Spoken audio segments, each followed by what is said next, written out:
immediate thing he got him was a sponsor. Thereafter it became known as the Campbell Soup Playhouse. But the big thing it got him was Hollywood, sure. And then, of course, they passed a lot of laws. Now you can't do it. You can't give a news broadcast, say this is the news without all that. But the people who tried it in other countries were all put in jail. And I got a contract, Hollywood. It really is the truth. His New York theater was a shambles, but now that didn't matter. Welles was offered the greatest contract in the history of Hollywood, unprecedented freedom. It was just what he wanted, and the worst thing that could have happened to him.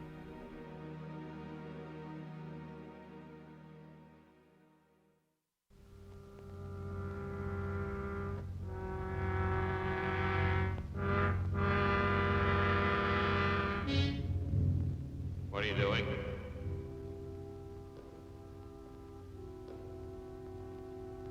Jigsaw puzzles?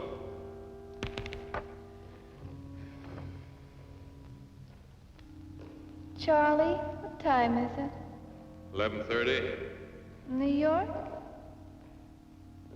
Hmm? I said, what time is it in New York? 11:30. At night? Mm-hmm. Bulldog's just gone to press. Well, hooray for the bulldog. In 1941, Orson Welles depicted William Randolph Hearst as a stiff old man, cut off from the world, ossified in attitudes that had no bearing outside of his own castle. Oh, a person could go crazy in this dump. Nobody to talk to. It was a cruel picture, but in 50 years of building an empire, Hearst had endured worse without complaint. I'm lonesome. Just yesterday, we've had no less than... But Welles didn't mean to stop there. He saved his most savage portraiture for the woman who shared Hearst's life. You make a joke out of everything. Charlie, I want to go to New York. I'm tired of being a hostess. I want to have fun. Please, Charlie. Charlie, please.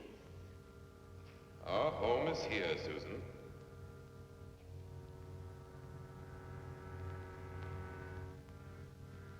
I don't care to visit New York.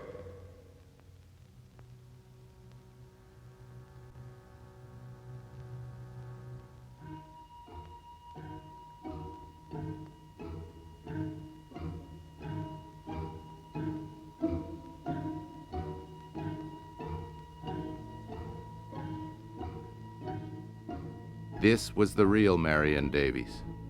The collision between Hearst and Orson Welles, the battle over Citizen Kane, was in large part a fight over the honor of this woman.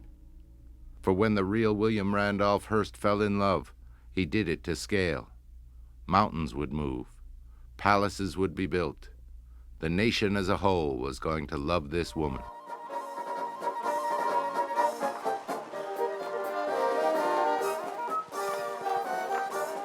He saw her in a chorus line in 1915. Hearst was 52, with his wife pregnant at home. But he still haunted the theaters. Second row, one seat for him, one for his hat. He was familiar to the showgirls, one of the wealthy men who'd give a girl something nice if she favored him with her company. Marion was 18, but a practiced hand at this game. When she lost his first gift, a Tiffany watch, she called Hearst up and got another. She was a gold digger and made no bones about it, but she knew how to make Hearst laugh. She was incredibly, heartbreakingly beautiful. And she had been raised much in the tradition of Colette, where her mother encouraged her to pay a lot of flattering attention to men of incredible means. Marion was absolutely enchanting. Everybody loved her. She was cheery, jolly, generous, and full of humor and wit. She was just a glorious gal.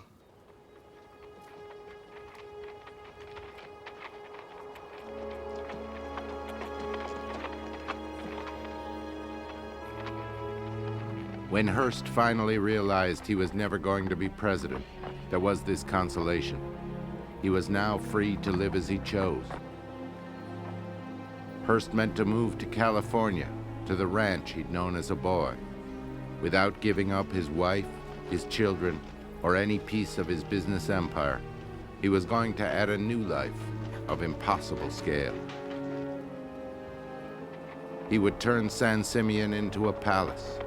He would take on the movie business, not to dabble, but to become a movie giant, a mogul.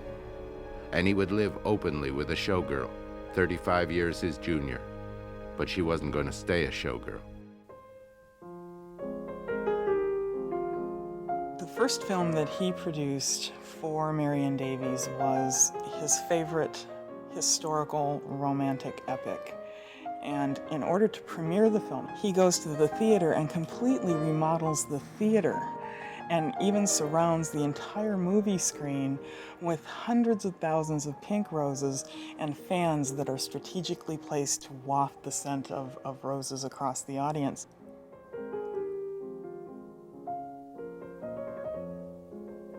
For another Davies epic, when knighthood was in flower, Hearst spent 15 times the normal budget, an amount he then publicized in his papers.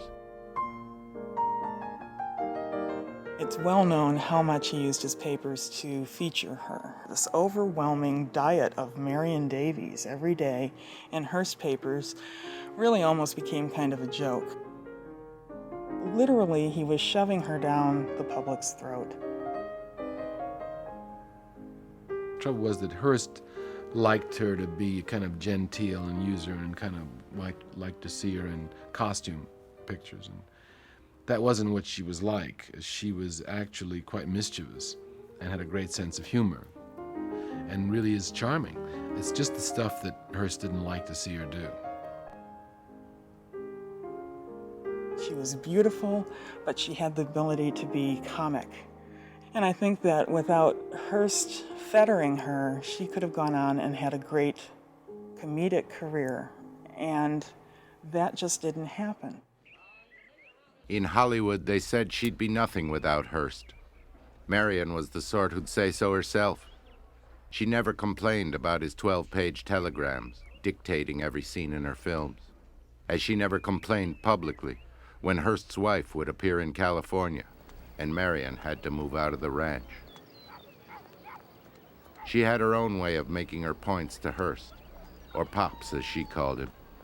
She knew he had his private detectives reporting on her when she had affairs with Charlie Chaplin, Leslie Howard, Dick Powell.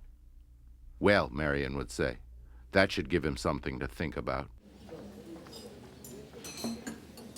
She liked champagne, liked a crowd. He made San Simeon into a palace, but it was she who turned it into the gathering place for Hollywood.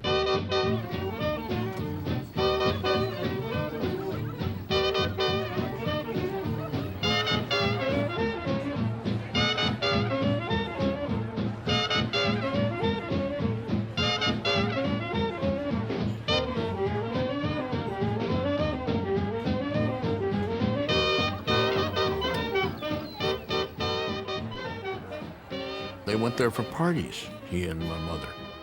And my mother used to say it was just an amazing event. I mean, you'd get there, you'd be shown to your room, you would have 2 servants, and that Saturday night, you had to come to dinner because it was a costume party. And when you got there, they would have your costume ready. I'd say, you, Mrs. Mankiewicz, will be Pierrot, and you, Mr. Mankiewicz, are going to be a knight, and here's your armor. There are a lot of accounts of people being driven up there and saying, we're on Mr. Hearst's ranch now, and they couldn't see anything, and they drove for miles and miles and miles. It's about half the size of Rhode Island, is what he owned. He had the largest private zoo in the world. Most of the comparisons, at least that his guests made, were to a feudal lord, really presiding over his own kingdom. Hearst would slip away from his guests to his study, where he'd spread out 14 Hearst papers on the floor. The old man was still about acquisition, more of everything, Marion and movies, newsreels, magazines, more homes, more artwork. And he was riding his editors, more readers. When Fatty Arbuckle was falsely accused of rape, Hearst invented a new sensation, Private Lives of the Stars. He rode the story for months until Arbuckle was acquitted. When his Hollywood guests asked Hearst how he could do that, Fatty was ruined. Hearst said it was simply business. More and more, he was squeezing his papers for cash. Hearst's attitude towards his money was the attitude of a 19th century self-made man. This was his money. He had earned it. He had earned it, and therefore he was going to spend it. George Bernard Shaw said that San Simeon was the place God would have built if he'd had the money. 20 years after he'd made it his home, Hearst was still building. Anything he saw that he liked, he had ripped out, crated, and shipped to his ranch. A row of cypress trees he drove by in California, Hearst took them all. A 12th century monastery in Spain, Hearst had it disassembled and built his own road and a railroad to carry the stones to port. And San Simeon was just one of 8 homes. Hearst sent a wire to his editor in London, buy St. Donat's Castle. There was no mention of price. Hearst had all his life, if he saw something that he liked, he would say, buy it. And if there was no place to put it, he would have it stored in warehouses. He had warehouses in all over the country. He had warehouses in the Bronx, warehouses in San Simeon, warehouses in San Francisco, filled.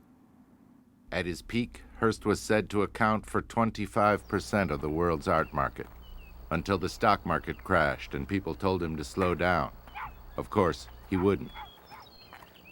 He just kept spending and spending and spending and spending, and expecting that his newspapers would supply the money. And for a long time, he never had to worry about it. His newspapers and his magazines and his other enterprises were hurt by the Depression. He can't pay for it anymore. Sale director Dr. Armand Hammer left, and merchant Frederick Gimble look at the $25,000 Cellini cup. And here's the original itself, as the $50 million Hearst art collection goes on sale. The fruits of 50 years of search for art treasures. They sell off some of his antiques. Or take the full armor. More important, they sell some of his newspapers, which he doesn't want to part with. Hearst, for the first time, began to see the tremendous empire he'd built up begin to crumble and melt away. It was as though he were on an island and the waves were lapping up on the shore and taking away a bit of shore every time they rolled. Rare tapestries, too. And ladies, a china and gold service, only $25,000. Did you say charge it?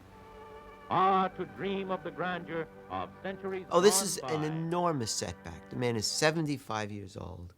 There's a bit of embarrassment, there's a bit of humiliation, and he has to watch his pennies. Hearst, the old defender of the working man, was now railing about taxes and unions and all the encroachments on his enterprise that were called the New Deal. At his papers, reporters who joined the guild were fired. Lavatory doors were ripped out so that Hearst employees would get back to their desks. Cut off in his castle, Hearst became a Depression-era symbol of all that was hateful about the rich. As FDR signed into law a new tax on incomes over $500,000, he said through his trademark grin, "This one's for Hearst." Of course, that only drove the Lord of San Simeon closer to bankruptcy. My friends, this whole system of income taxation has degenerated into a racket. The sooner this impudent, intrusive, despotic, discriminatory, and perhaps revolutionary system of taxation is repealed, the better it will be for the honesty, the industry, the wealth, and the welfare of the whole American people. There was nothing to hold Marion Davies at San Simeon anymore. She wasn't married, and was now, in her own right, wealthy enough to get along with ease. As creditors closed in, she sold jewelry and real estate and gathered $1 million in cash. Then she turned it all over to Hearst. I started out a gold digger, she said, but I fell in love with him. You're awful funny, aren't you? Well, I can tell you one thing you're not going to keep on being funny about, and that's my sin. I'm through. I never wanted to in the first place. There had always been unfair whispers about Marion, that she was a floozy without much talent. But it was Citizen Kane that would brand her forever. What about me? I'm the one that's got to do the singing. I'm the one that gets the raspberries. Why don't you let me alone? My reasons satisfy me, Susan. You seem unable to understand them. I thought we were very unfair to Marion Davies because we had somebody very different in the place of Marion Davies. And it seemed to me to be something of a dirty trick, and does still strike me as being something of a dirty trick, what we did to her. And I anticipated the trouble from Hearst for that reason.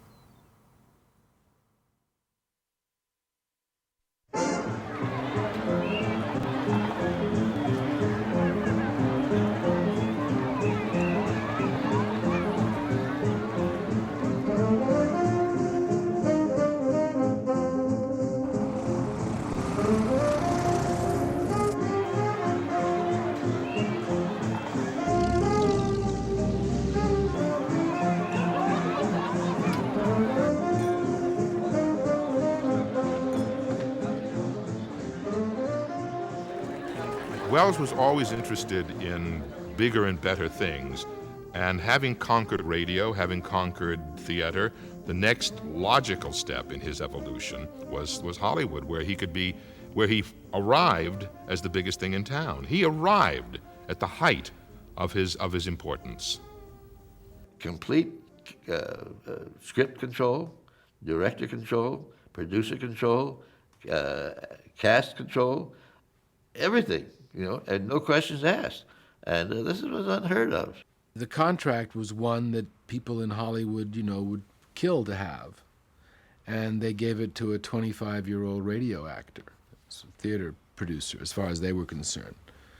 And who came, to Hollywood with a beard and looking like he was smoking a pipe, and, they hated him. They just hated him the minute he got here. He said to me he wore the beard because he'd been doing some kind of performance or something, or hadn't had time to shave. And then when he saw it irritated people, he decided to keep it. And I never said I was a genius. Nobody ever called me a genius seriously. Certainly not in those days. But Luella Parsons called me the would-be genius.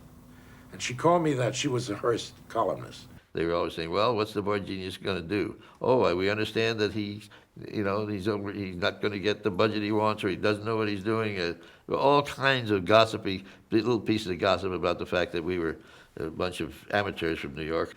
And here we were marching around there, as though we owned the place.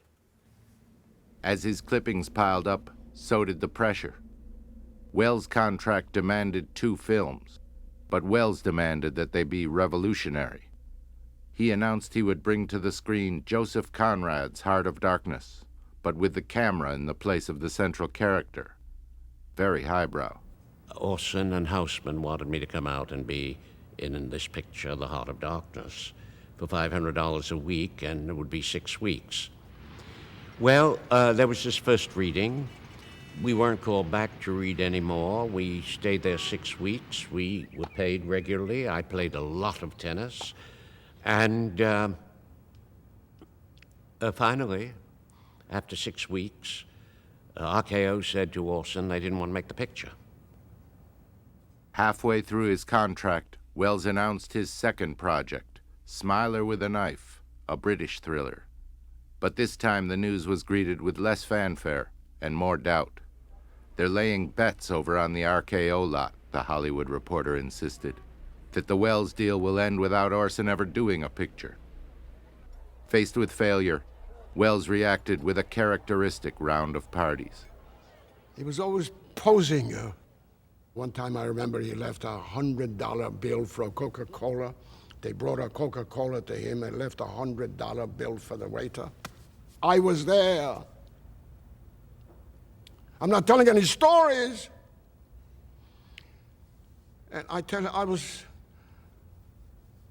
almost to a point of tears. How could a person be so vainglorious? I rented a house in Hollywood for him, and by this time he was seeing Dolores Del Rio. He did a lot of drinking, he did a lot of chasing around, but he also did a lot of work, particularly at night. He worked on the scripts, he worked on sketches. But his time was running out.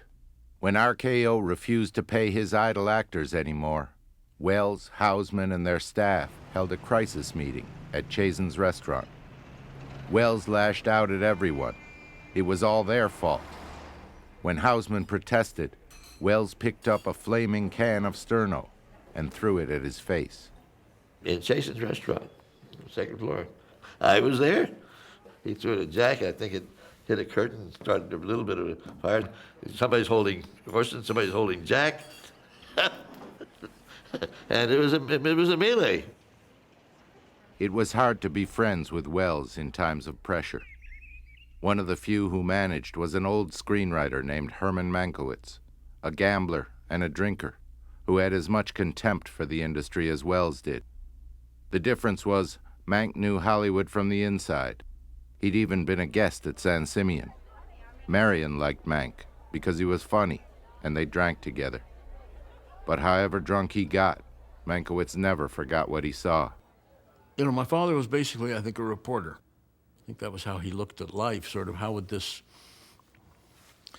look in the retelling, either in some wonderful semi-sober anecdote or on the screen.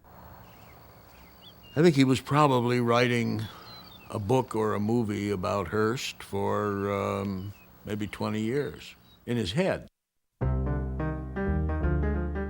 When Mankiewicz proposed the story of Hearst, Welles seized on this as his last best chance. It was perfect, an American saga, a giant who brings ruin to all and to himself. Houseman was dispatched to babysit Mank in a little desert town called Victorville. You know, Mankiewicz was a drunk. The trick was to keep him off the booze while he wrote this thing. And Houseman and myself were sort of the go-between. We would drive up to Victorville, get part of the script and bring it back to Orson and back and forth. Mank called his script American, which was the title Hearst always claimed for himself.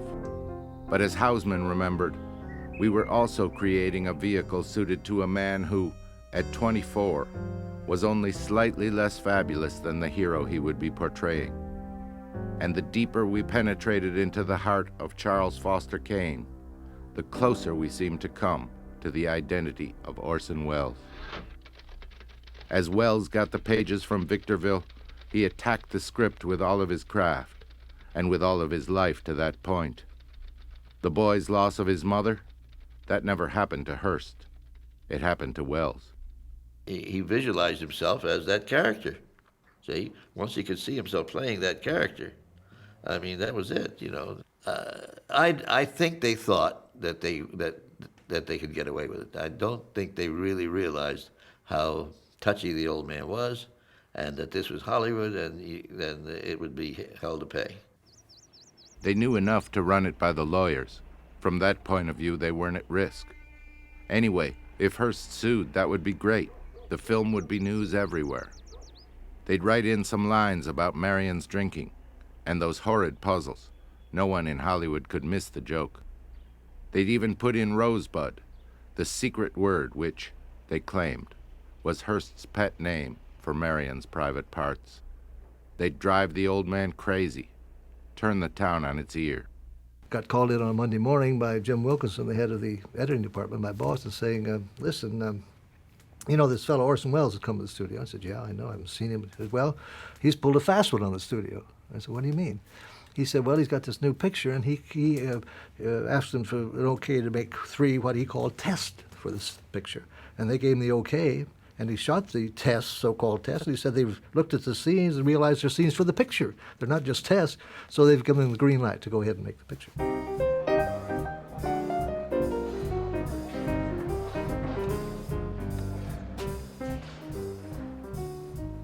I never saw anybody more focused. He knew exactly what he wanted, and he and Greg Tolan were on a completely single wavelength. I'll never forget the day I came in and they had sawed a hole out of the board floor, which you could do, and they were both on their hands and knees throwing out the dirt like children in a sandbox.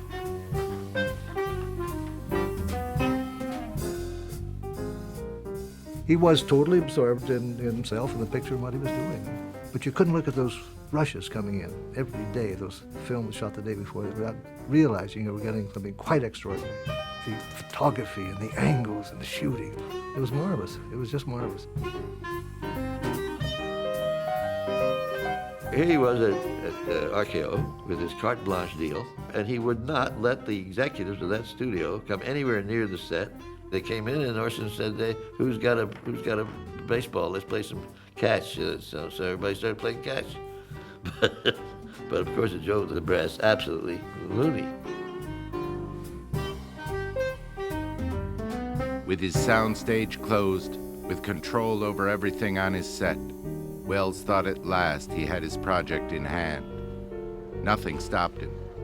After one fall down a flight of steps, he acted in steel ankle braces and directed from a wheelchair. He still said he hated Hollywood, but at the studio he'd found the biggest magic kid on earth. But Welles had one problem he couldn't control. Nobody would give you an argument if you said my father was a self-destructive man. Maybe Mankiewicz just got careless, or maybe he was showing off. But he gave a copy of the script to one of his old San Simeon pals, Charlie Lederer. Lederer was a friend of my father's, but he was, in addition, which my father knew very well, he was Marion Davies' nephew. And my father gave him a copy of the script. Now, you want to talk self-destructive, I suppose that's a pretty good example. Lederer says he never showed the script to Hearst, but when it came back to my father, it was annotated clearly by the Hearst lawyers. And I think that's probably how the old man learned that Citizen Kane was about him. If Welles knew of trouble ahead, he showed no sign. As he worked, he was fusing the character Charles Foster Kane completely with himself. His own brilliance, his greed, arrogance, ambition, he poured into Kane. And the script made it easy. Mankiewicz, Houseman, they knew their man. They'd seen him take over a room just by force of his charm. They'd seen him cut people off without a second thought. They'd seen him that night at Chazen's, when he went on a tear.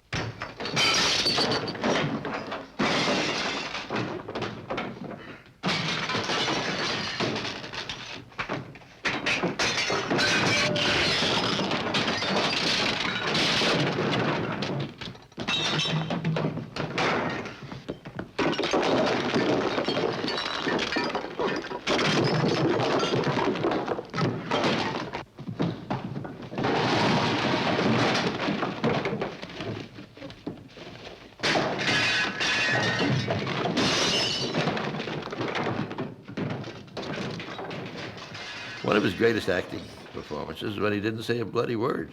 And that was when he, in Citizen Kane, he tore up the bedroom, after his wife left. The master shot was unbelievable.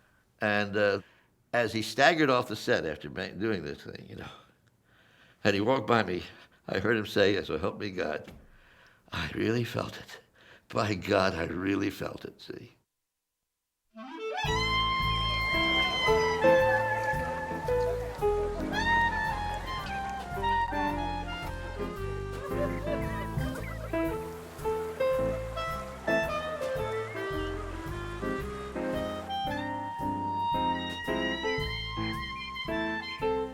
Hearst was a man who loved life. He had had some rough moments when he went bankrupt, but he loved a good time. The portrait of Hearst as this stolid, stooped, bitter old man is totally wrong. Hearst had been a visionary publisher. He wrote for the poor and the immigrants, the people whose lips moved when they read. And he was right. They changed the world. But Hearst couldn't change. His papers were still instruments of his will. He used them for influence, publicity, or cash. By 1940, Hearst papers had lost readers and reputation. They were low-paying, lowbrow, and often just low.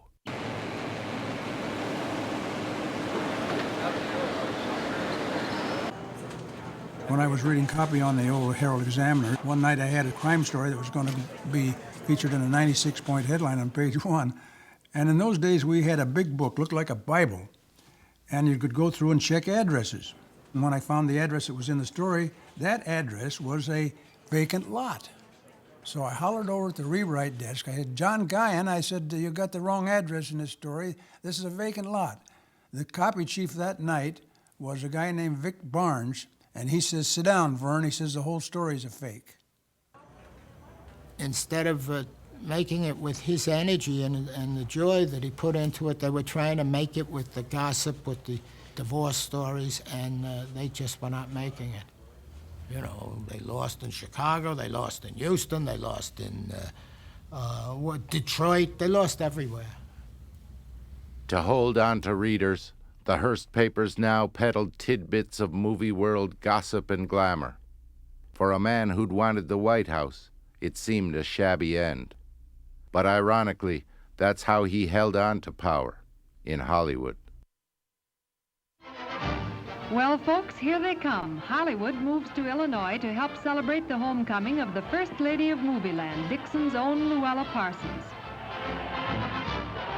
This was the executor of Hearst's Hollywood power. Luella Parsons was more than a reporter. She was a pillar of the industry, bringer of Tinseltown's news to millions through her radio show and her gossip column in every Hearst paper. Well, Luella was a devoted slave of Mr. Hearst. She was very nice to know if you're on her side. And she could be very nice and could be charming. But, oh boy, look out.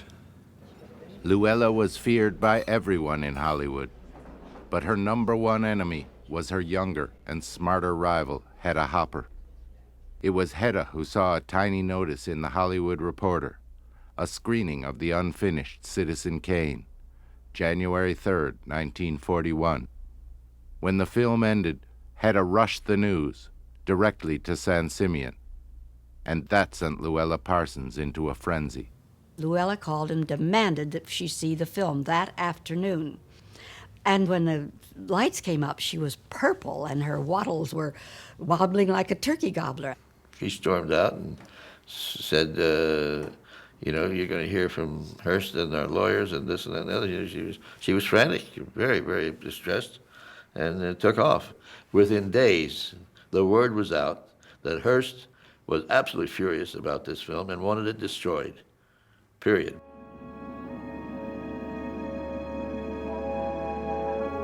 Hearst maintained the public stance that he never saw the film, but he knew what was in it.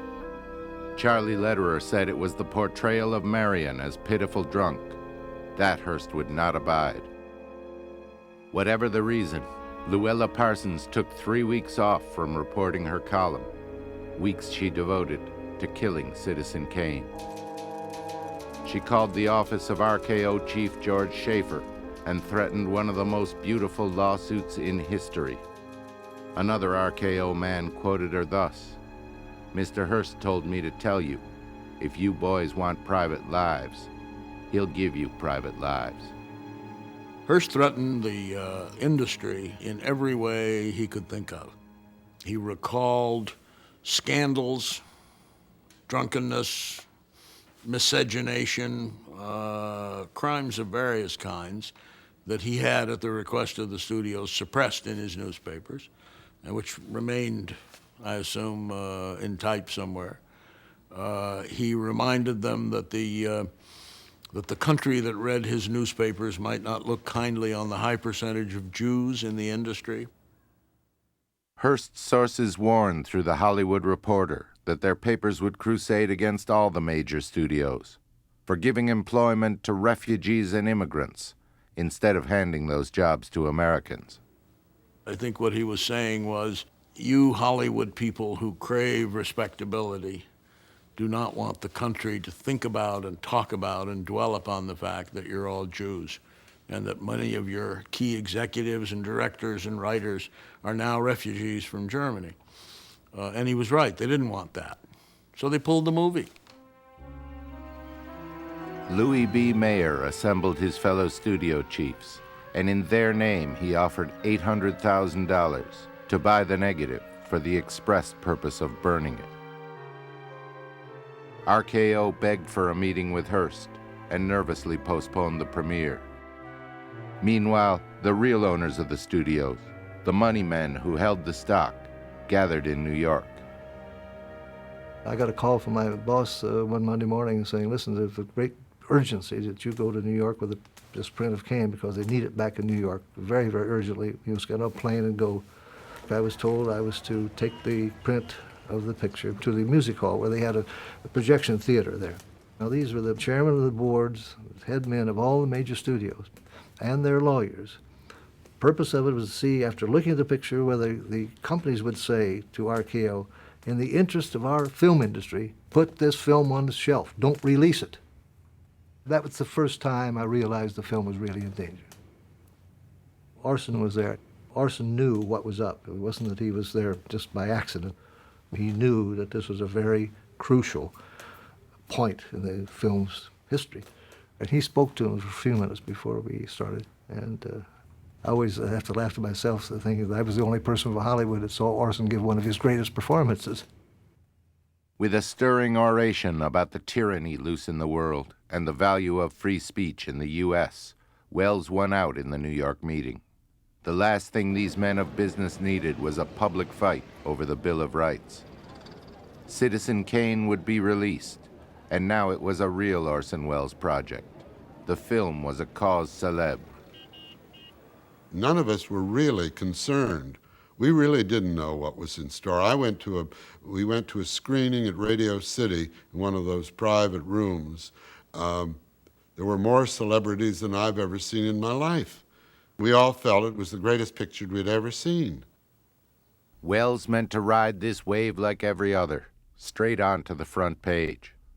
As RKO still delayed the release, Welles threatened his own lawsuit. He announced that his money men would go L.B. Mayer one better.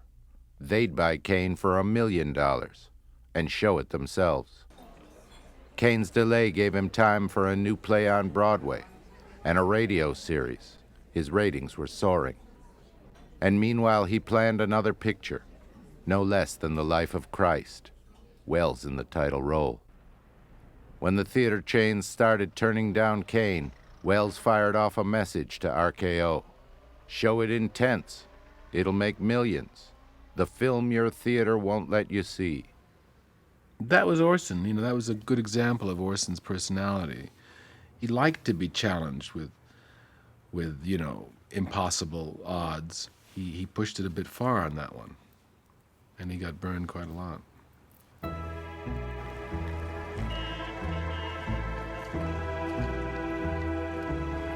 Within a month, the Hearst campaign had shifted. Now the target wasn't just the film. Hearst's American Weekly started researching an expose on Welles' private life. Would he be available to talk about Dolores Del Rio? Wasn't she married when he took up with her? A whisper campaign questioned Welles' willingness to serve his country. Reporters started showing up at his draft board.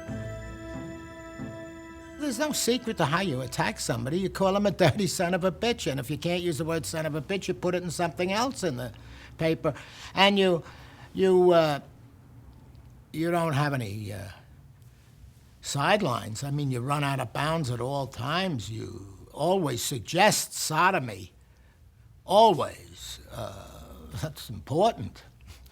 And the communism business, which was lousy, a cheap, rotten way to hurt somebody, and it would stick in America.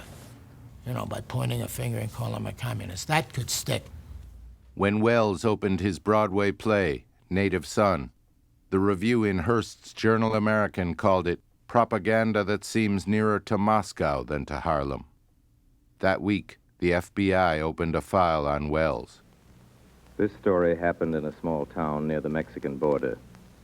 We'll call it Benton, because I never heard of any town by that name. 2 weeks later, when Welles joined a celebrated group of writers for a series of radio dramas, the Hearst press called Welles' play communistic. Right here, I want to say that this broadcast isn't intended to be uplifting or inspirational. It hasn't any moral at the end of it or any message. These Hearst clippings formed the core of the FBI file that would be labeled Welles Orson, native born, communist. And the FBI file would stay open for years.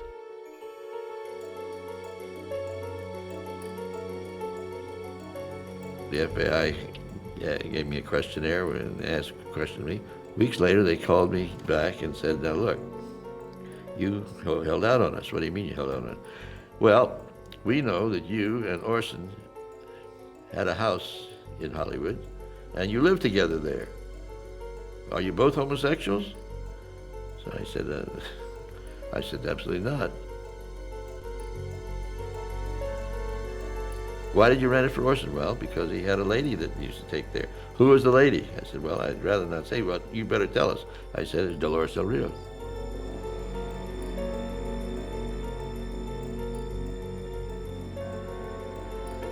They also asked me some questions about, is he a communist? You know, they asked me that. It told me that they were very much suspicious of Orson on every level. The FBI would conclude that Welles was a threat to the nation's internal security. That alone might have ended Welles' career in years to come, when the communist blacklist was the terror of Hollywood. But Hearst's blacklist worked quicker. The industry was closing ranks against Welles. Maybe it was a tribute from Hollywood to Hearst. Or perhaps it was just fear of his papers. And then they turned on the pressure. They told them, if you run this movie in your theaters, we will not take your advertising for any other movies, the Hearst papers. Well, that's a death knell. You don't mess with that.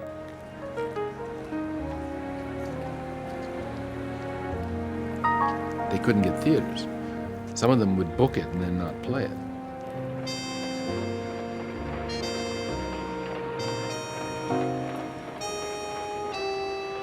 And RKO finally, they owned the Palace Theater, but they turned it into a movie house in order to be able to show it in New York.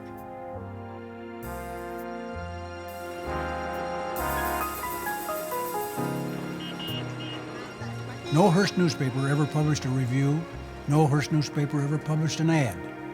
The orders came from San Simeon that there was to be no advertising accepted for that movie.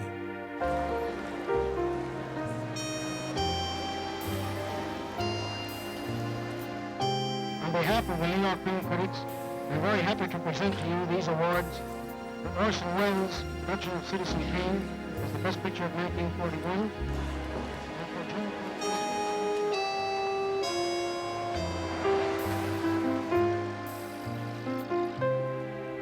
The film came out, as you know, won every award in New York and everything, and immediately there was a blackout.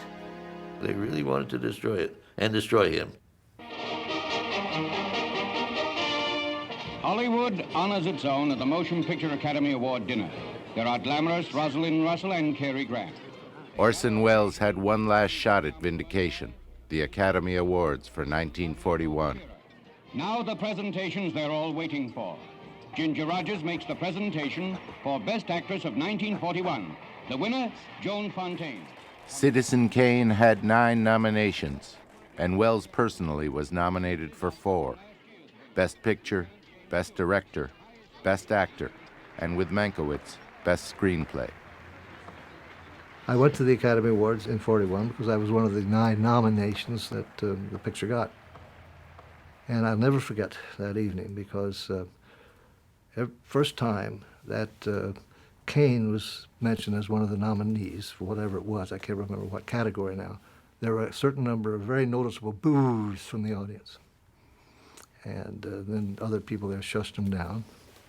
And we went on for another category or two, and the second time that Kane came up, was announced as whoever nominated from Citizen Kane, more booze.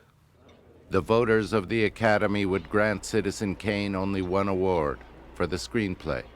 That vote was really for Mank. Orson Welles lost for Best Picture, Best Actor, and Best Director. Kane lost for cinematography, editing, lighting, music, sound, art direction, after which RKO retired the film to its vault. Your kind indulgence. We trust you like to be fooled. We hope we fool you.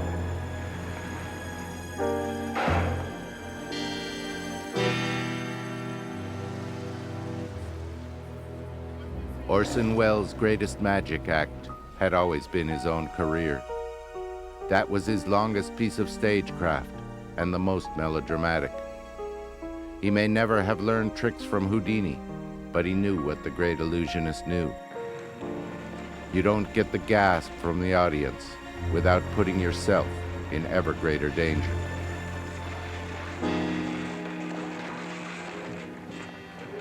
It was 5 years until his luck ran out. Orson Welles' period of phenomenal success, and you know, we still at this point in history can't truly fathom the extent of that success. He was a name known in the same breath as Roosevelt. That's how successful he was. That's how prominent he was. Yes, it peaked at the age of 25, and indeed he became known a year later, as a year or two later, as America's youngest has-been. That year, its official stationer, RKO Pictures, and its slogan for that year, printed on every piece of paper that went out from RKO, was showmanship instead of genius. In other words, the reason you should buy an RKO picture was that you didn't get Orson Welles. Welles' second picture for RKO, The Magnificent Ambersons, was yanked from his control and finished by the studio's regular staff. Orson Welles never got control of a major Hollywood production again. The vast press empire that he built headlines the passing at 88 of William Randolph Hearst. William Randolph Hearst died in 1951 in Marion Davies' home. But his body was whisked away from the house while she slept. She was barred from his funeral, the family insisted, for the sake of his reputation. But Hearst's reputation was beyond saving. It would all but disappear over time, to be replaced by the fiction he hated, the movie he thought he'd killed, Citizen Kane.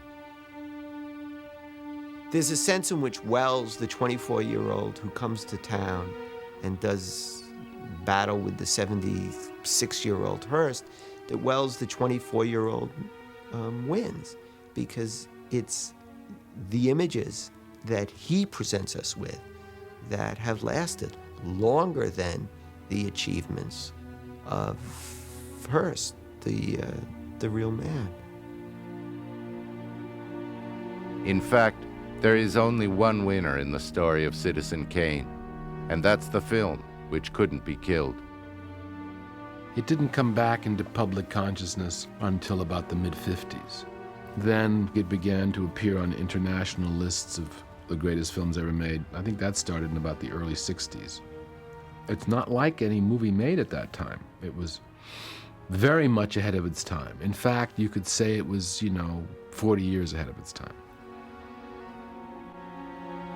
Kane was also 40 years ahead of its time in its portrayal, not of Hearst, but of the man who made it. It was Welles who lived out his life in isolation.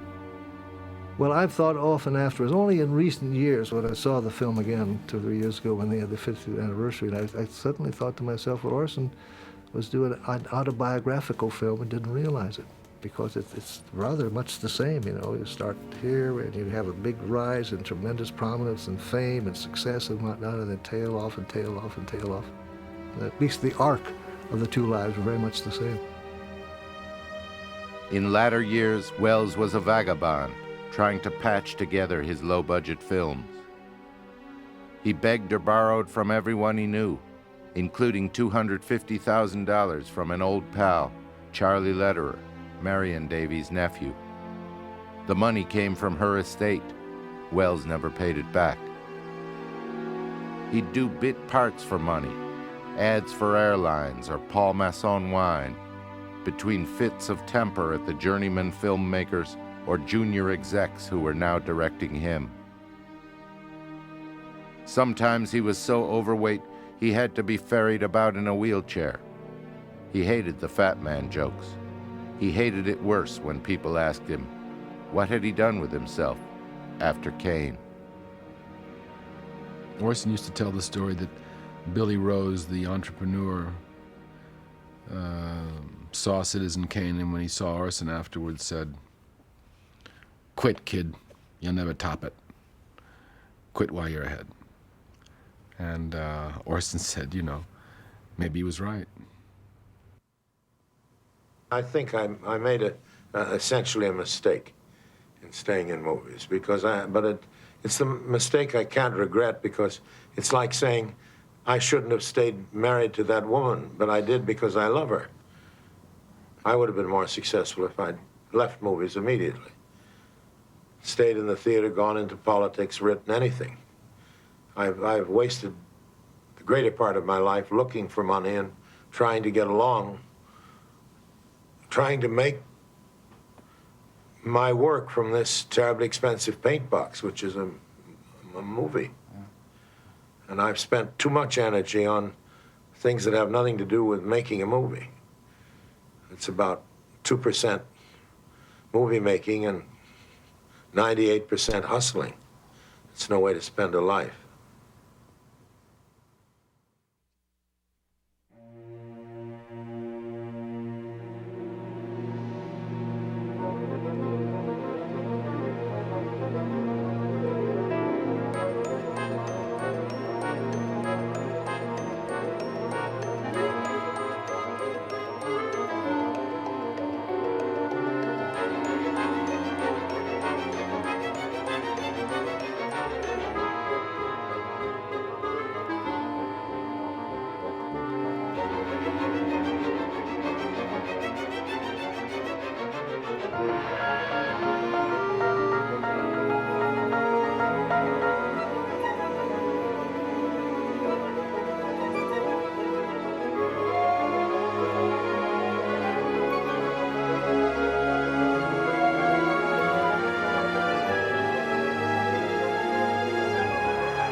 A presentation of WGBH Boston. Major funding for the American Experience is provided by the Alfred P. Sloan Foundation to enhance public understanding of the role of technology. The foundation also supports the Sloan Technology Series, a collection of books chronicling the major technologies of the 20th century. The Corporation for Public Broadcasting. And the annual financial support of viewers like you. And by Scott's Lawn Care Products. With Scott's Turf Builder, anyone can turn their own little piece of America into a place to be cherished, season after season after season.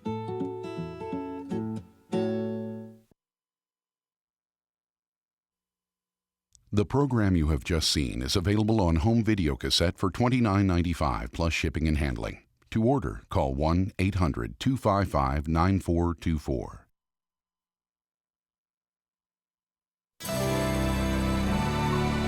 This is PBS.